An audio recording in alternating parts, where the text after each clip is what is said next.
Welcome to Donmar TV News Channel, mga nagbabagang balita sa buwan ng Setyembre.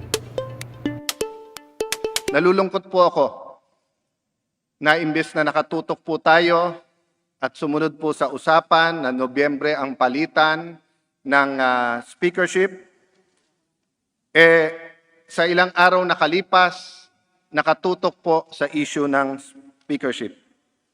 At nalulungkot din po ako na ang ilan sa mga supporters ni Congressman Velasco ay nagte-text brigade ngayon na mag-log out kayo sa Zoom para hindi nyo mapakinggan ang speech ni Alan Peter Cayetano.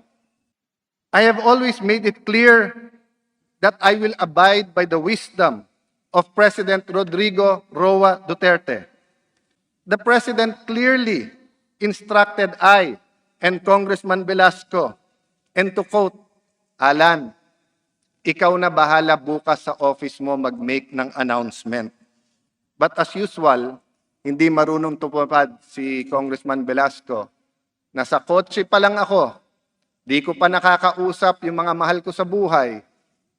Di ko pa nakakausap ang mahal ko mga kongresista na sa oposisyon man o administrasyon, nag-text brigade na may halong fake news. Di naman po ako nagulat doon sa Tribune.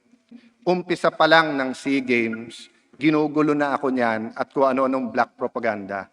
Natawa nga po ako sa sagot ni Congressman Velasco. Sabi niya, Mr. President, gusto ko nga pa-imbestigahan yung PISGOC. So sabi ko, Mr. President, pa-imbestigahan niyo po dahil wala kayong makikita. At ngayon pa lang hinahamon ko si Congressman Velasco, pa-imbestigahan mo. Pag may nakakita kang anomalya, hindi lang ako magre-resign, ikulong mo ko. Pero pag wala kaming nakitang anomalya, ikaw mag-resign. Gutom ang ating mga kababayan. Takot ang iba nating kababayan. Yung iba stranded. Locally stranded or stranded around the world. They need our help. They need our voices. But more of that, they need the programs and the money to back up those programs. The President repeatedly asked Congressman Velasco to move the term sharing agreement to December so that Congress may be able to finish the budget. Ang Pangulo pa ang nakiusap. The President asked this not to give me a few months as Speaker, but because it was for the good of the country. Hindi para kay Alan to. Dahil sa budget ito. But this appeal to Congressman Velasco was rejected many, many times despite the reasonings given. Let me go into the details. Total, lumabas na yung mga fake news. At total, hindi lang naman 10 o 16 ang membro ng Congress na nandung kagabi. Lahat kayo dito, membro ng Congress. You deserve to know what happened, not only with the group, but in our private meeting. Let me go into the details. Full disclosure, pati sa publiko. When the President asked me to give my stand, I started out by the statement that saying, Sir President, kung naalala mo, September 29, 2015, pumunta akong Davao. Ang intention ko, maging Vice President mo. Pero pagkatapos mo magkwento sa isang paborito mo na napakasimpleng restaurant, naniwala ako sa iyo. Kaya sabi ko, Mr. President, kung tatakbo ka, I will support you. If you get me as your Vice President, good. If not, I will still support you. If you get another Vice President, I will still support you. As a politician, that was a mistake. But as a Christian, naniwala ako eh. So I reminded him, Mr. President, from that time on, I told you I will respect your wisdom. Sinabi mo diyan ka sa Senado, mag-Senate President ka, hindi ko nakuha. Sabi niya, tulungan mo pa rin ako. Tinulungan ko. Sabi niya, diyan ka sa DFA, lumipat ako sa DFA. Masaya na po kami sa DFA. Tahimik ang buhay. Peace. World peace. Napakaganda po ng trabaho na inaabot mo ang counterparts mo around the world. Yung nakakalungkot lang po sa DFA, yung OFWs, pag nakita mo talaga ang mga problema nila. No? That's another matter. But when we talk and he said, go for the speakership, hindi na po ako nagtanong.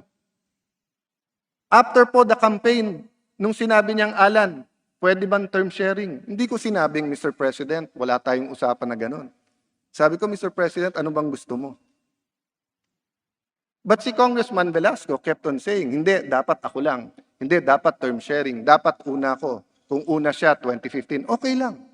If he's a good negotiator, much better than me, no problem. But I continued to tell the President, you are my leader. Congress will be independent, but I will follow your lead. So I told the President, hindi siguro aksidente na nagpatawag ka ng meeting September 29, 2020. Reminder sa akin na ikaw ang leader. At walang magaling na leader kung walang magaling na follower. And I don't mind calling myself a follower. Because I will not grow as a leader unless I also know how to follow. So I told him, Mr. President, hindi po ako ang problema. Again, I am not the problem. Under the Constitution, Congressman Velasco has to have the vote of the majority of the members of Congress. I told the President, I will honor the agreement. Tignan niyo po lahat ng interview ko. Never ko po sinabi na hindi ko i-honor. Ang salita ko parate, kung ano sabihin ni Presidente, susunod ako. Tanong niyo po kay Majority Leader, the Honorable Martin Romualdez. Nung nag-usap kami, lahat sila, yes sir. Ako, sinabi ko, Mr. President, I will follow you. Sa inyo, payag ka ba sa agreement? No, Mr. President, I will follow you. Pinaalala ko kay Congressman Velasco, a few days before we saw the President, nag-agree tayo sa Davao. Kung sino mapili ni Presidente, walang term sharing. Wala pang 5 oras. Nag-agree kami. Hindi ko nasasabihin kung na sino nandun sa meeting na yon, but nandun si Martin. Wala pang 5 oras. Nagte-text na sa amin yung nag-broker ng deal. Sorry, may umayaw na naman. So I have never had the reputation of not following my word. So having said that, I told the President that I asked Congressman Velasco to be my senior deputy speaker, a position that does not exist. But since we have never experienced term sharing in advance, and since it will be very awkward for me to work as speaker and awkward for him to be the next, mag-join forces na tayo. I talked to him and several people close to him. Budget, sabay na nating gawin. Committee assignments, sabay na nating gawin. Ano po sinabi ni Congressman Velasco? Bahala na si Dong at saka si Johnny, referring to our 2 honorable deputy speakers. I worked with them. Lugi daw ang PDP. Ginawan po natin ng paraan. 3 ang kanilang CA. Kawawa daw HNP. Pero may HNP ngayon na nasa HRET. They deserve daw more deputy speakers. Dinagdagan natin. So I think we had a great start together. This was the suggestion of Congressman Jack Duavit because he's a longtime friend. We don't look at each other as politicians. We don't look at political parties. We've known each other for some time, and his wife and my wife are friends. So sabi sa akin ni Jack, Alan, total, ikaw naman ang pangalawa. Second, This was before the speakership fight. Pwede ba wala nang palitan ng chairmanship? Sabi ko, Jack, I will agree with you na wala nang palitan ng chairmanship mag-usap, but I disagree with you na una si Lord. Hindi yun ang usapan. But yun ang pinagkakalat ni Lord na usapan. So yesterday, when Congressman Jack Duavit brought up the support of NPC to the President, Jack was the witness. I reiterated, lahat naman kami, Mr. President, supportado kayo. Di ba? All the parties here. So having said that, pinaliwanag ko sa ating Pangulo, Mr. President, hindi niya tinanggap eh. Gusto daw niya energy. Sabi ko, bakit energy? Sabi niya, kasi yun talaga advocacy niya. Pero sabi niya sa akin, Powercom ang gusto ko. Sabi ko, no problem. Powercom and senior deputy. Tinuro ako ni Congressman Velasco, Mr. President, inoffer niya. Pero gusto ko 2, hindi niya binigay eh. Hindi ko po binigay kasi sabi ko sa kanya, magiging speaker ka, bad example naman na deputy speaker ka na, may chairmanship ka pa. Di ba? Sabi ko, what will happen in the next Congress and the Congress after that? Natutulig sana nga tayo na napakaraming officers eh. Dadagdagan mo pa ng ganon. Tapos siya yung umangal. Mr. President, hindi naman niya akong ginawang partner. He alienated me. Sabi ko, how did I alienate you? You did not give my committee the right powers. Sabi ko, pare, meron korporasyon na may utang ng almost 100 billion, 89 billion pesos. 4 years kang chairman ng Energy Committee. Hindi mo inimbestigahan? Tapos sabi niya, Mr. President, nasa korte na yon. So sabi ko, kita mo, Mr. President, dinidepensahan niya na walang hearing. Eh kami nag-hearing. Lumabas sa hearing na ang korte ay bawal magbigay ng TRO. So sabi ko, ano pang angal mo? Mr. Chairman, yung dapat ako nag-hearing sa Meralco, etc., ibinigay sa mga kakampi ni Cayetano. Sabi ko, boss, tignan mo po yung record. Naunang mag-hearing yung iba. Ang rule sa Congress, kung sino nauna at jurisdiction niya, magpapatuloy sana. So I asked him, Lord, hindi ba yung opisina ko bukas sa lahat? Ang sagot niya, siyempre may kailangan sila sa iyo, kaya nandun sila lahat sa opisina mo. Sabi ko, Lord, hindi naman yun ang pinag-uusapan. Ang point ko, bukas ang opisina ko, ba't hindi mo ako tinawagan, hindi mo ako pinuntahan? May problema ka pala, nag-offer ako sa iyo eh. So, in-explain ko sa kanya, Lord, you know why I offered that to you? So that magaan na yung transition natin. Because ayoko rin na yung 21 months after, may kaaway ako. Ayoko maggantihan tayo. I want a better transition. We have to learn from history. So, sabi ko, Mr. President, hindi ko nakasalanan na si Congressman Velasco chose na wag maging present, na wag dumating sa mga napakahalagang mga events ng Congress, katulad sa Batangas. Nung naghihirap ang ating mga kababayan dahil sa pagputok ng Taal, marami po nag-alala sa kanilang personal safety. Pero dahil nadama nila ang problema ng ating kababayan, sumugod pa rin sila sa Batangas. So sabi ko, it's not my choice. It was his choice not to go there. It was his choice na sa Bayanihan 1 and 2, hindi siya active. It was his choice na ipasa na lang kay kay Deputy Speakers Dong at Johnny, yung committees at hindi na siya makipag-usap sa isa-isa. It was his choice na wag makialam sa mga tax measures na kailangan ng ating bansa. It was his choice to be quiet. Ano ba talagang stand niya sa ABS-CBN? Ano ba talagang stand niya sa anti-terrorism? Sabi niya, Mr. President, ayoko lang makialam kay Alan. Sabi ko, boss, wala naman it's not about me. So anyway, dahil hindi narinig ang kanyang stand sa mga usapin pampubliko, sabi ko, Mr. President, ang problema, maraming mga kongresista nagsasabing question mark ang kanyang speakership. Hindi po personal. Sabi ko, maraming kaibigan si Congressman Velasco dito. In fact, dalawa sa nagsalita sa harap ni Presidente, sabi nila, kung tutusin, mas close sila kay Velasco.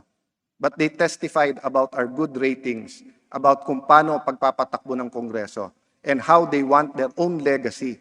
Some of the people here testified that before their children said, Tay, ano ang congressman? Tay, bakit House of Representatives? Tay, bakit mabango ang Senado, kayo hindi? So Congressman Abu, maiyak-iyak at sinabi, Mr. President, if you want a legacy, third term na ako. Ngayon ko lang naranasan na mataas ang tingin, hindi lang sa kongresista, kundi sa Kongreso. Yes, my dear colleagues, mataas ang tingin sa inyo, sa inyong lugar. They look up to you, but they look down on Congress. That's why we worked hard together, even with the cabinet. We did not demand respect from this cabinet. Di natin inipit, sinigawan, etc. We showed them respect. And in return, most of them, if not all, also gave us respect. So after hearing all of that, I told the President, Mr. President, hindi ako nag-criticize lang. Sinasabi ko to because meron akong solusyon. Sir President, you asked us to finish the budget sa December. You asked me to continue. So sabi ko, Congressman Velasco, di ko matawag na Lord just because of the word Lord no? But Alan din, Alan or Velasco. Sabi ko, Kong, ganito na lang, work with me. Ako nang bahala. 3 months, ligawan mo, win the hearts and mind of people. Di, ikaw nga Alan, wala kang ang supporter no. Mr. President, walang supporter yan. Ako may numero. Sabi ko, pare, sandali lang ha. Mas may numero sa iyo si Martin. Pero hindi yun ang pinag-uusapan. Ang pinag-usapan, kahit papano, kay kalabang ko, kakampi ko, I won their hearts. I mean, I was very honored that Mikey Arroyo was there. He has all the reason to say it's time to kick out Cayetano. But he just wanted the President to know maganda takbo ng Kongreso. Walang personalan. So I told Congressman Velasco, pare, let's work it out. Babantayan tayo ni Presidente. Let's have a good budget. Pag turnover, wala ka ng problema. Sabi niya, sir, titirahin lang ako niyan, sisirain. Walang matitira sa credibility ko kung December pa. Sabi ko, Kong, ako nang bahala. Sa lahat ng tumitira sa'yo, kausapin natin. Kausapin natin, let's put our foot down. Na hindi pwedeng unparliamentary or whatever. Pero kausapin mo rin mga tao mo. Diba? Dahil sabi ko, Mr. President, pagdating naman ng budget, ang nanggugulo, panay tao niya. O, tapos sabi ko, Mr. President, bakit nanggugulo? Atat na makapwesto yung iba eh. Sabi niya, Mr. President, hindi totoo yun. O sige, Congressman Velasco, kung hindi totoo yun. Di ba, promise mo sa akin, wala nang palitan? Tahimik. O, kita mo, Mr. President, hindi makasagot. Sabi niya, Mr. President, never ko sinabing tatanggal ako. So sabi ko, okay, right now and here, can you promise to the President, wala kang tatanggalin? Yes, sir. Wala po akong tatanggalin. Okay. Maya-maya, sabi, Mr. President, paano ho si Sid Ungab? Taga Davao ho siya. Sabi ko, Mr. President, ayan na naman ho. Balak niya palitan yung mga nasa APRO. Sabi niya, Mr. President, maraming magaling sa appropriations.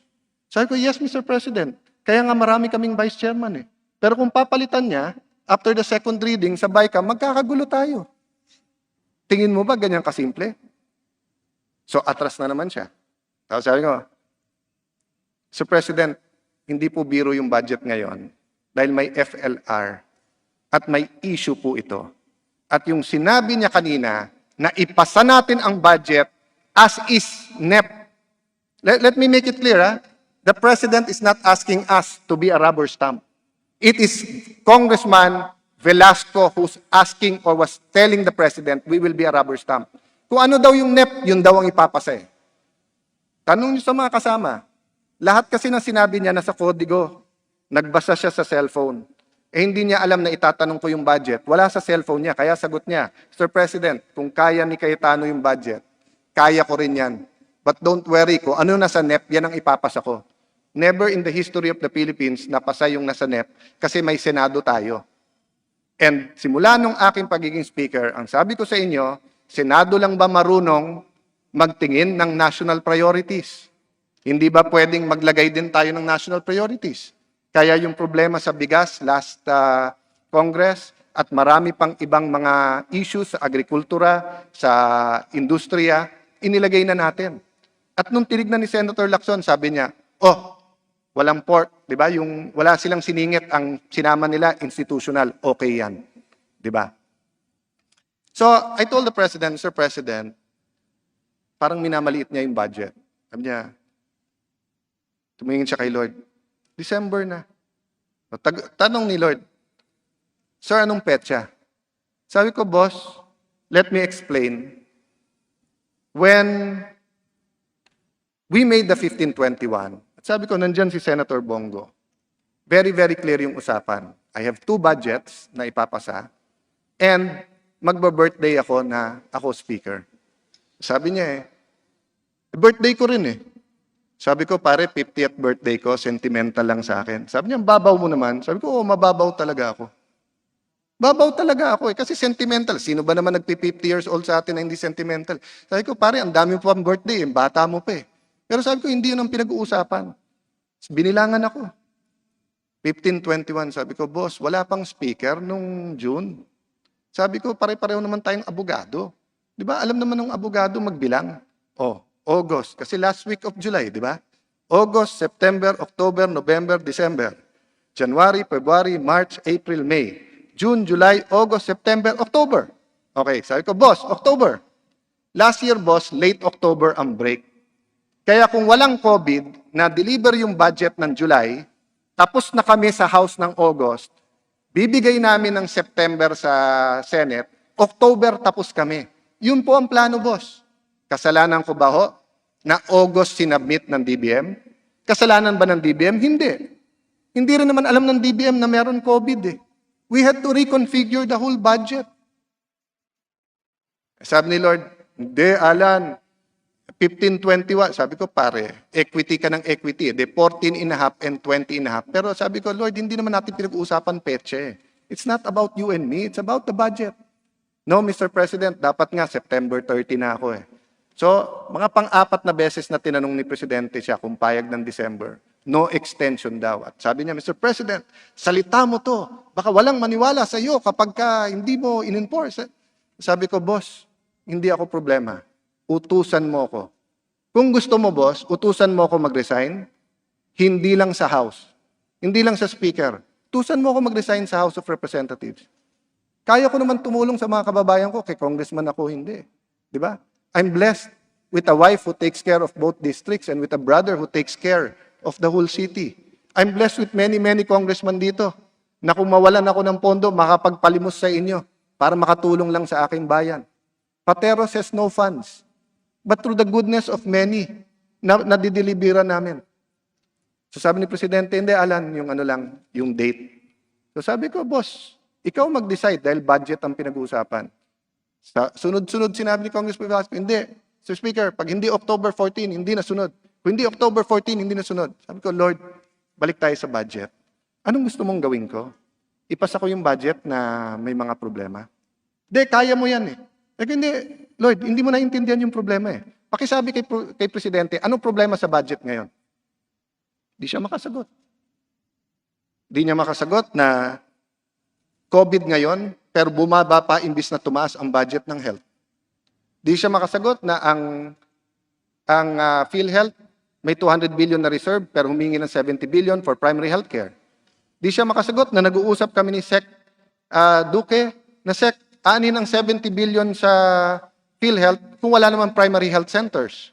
Hindi rin alam ni Congressman Velasco na kung mangyari ulit at God forbid that something like Yolanda happens again, it will take the military 28 days with the present crop of C-130s to deliver the medicine and goods for 50,000 people.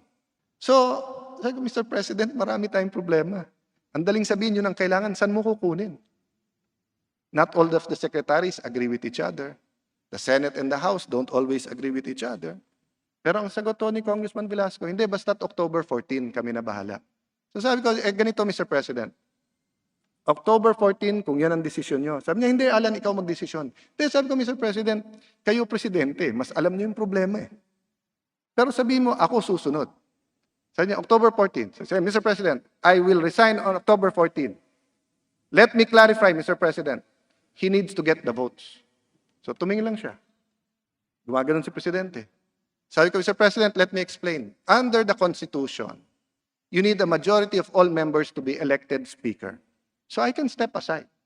But I cannot guarantee he will be elected. In fact, I will make a fearless forecast. Hindi siya mananalo.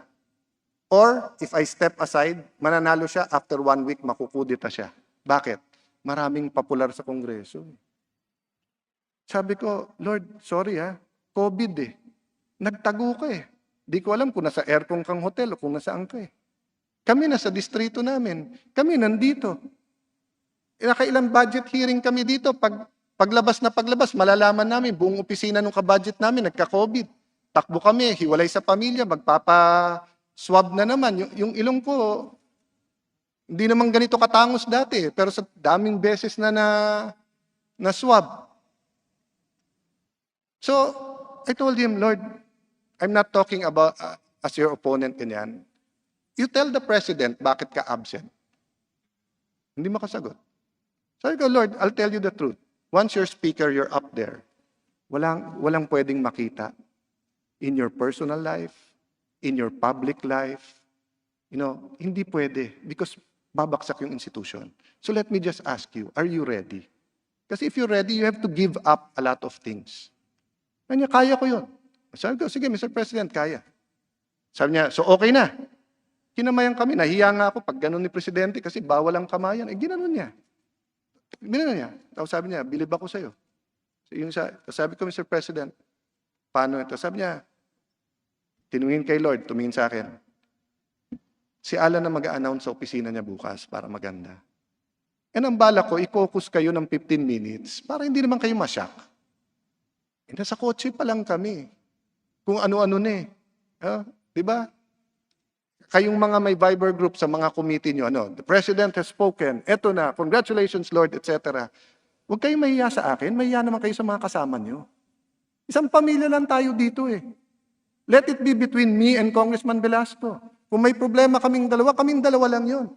Why involve yourselves? Why hurt other members of Congress? Ganyan ba gusto nyo? Yan ba tinuro ko sa inyo? When I became Speaker, I could have chosen 170 members at buhusan sila ng pondo. I could have played politics in this hall. I commanded quite a big amount of resources. Ginawa ko ba yon? Pwede ko itambak sa distrito ko yon. Ginawa ko ba yon? Sabi ng party list, kawawa naman kami. Para kaming senador, ang laki ng aming mga lugar. O hindi ba gumawa tayo ng paraan? Ilang bilyon yon? Namili ba ako? Doon sa inyong mga party list na minumura ako patalikod? Doon sa inyong mga party list na tuwing makita si Lord, kahit ako pa speaker, the next speaker na tawag? Hindi ah. You got equal as the others. I did not have favorites here. The left. Mga kasama ko sa progresibong sektor ng ating... We disagree. But have you ever felt that I discriminate among my children here in Congress? Hindi. Sa Liberal Party, sa opposition. Why? Because I knew once we start drawing the lines, there's no turning back. Pero ang problema sa ilang sa inyo na sumusuporta kay Lord, sa sobrang atat na makaupo natin, you want to marginalize. Sige, subukan nyo. Bilog ang mundo eh. This is my 4th time back here. This is my 4th time back here.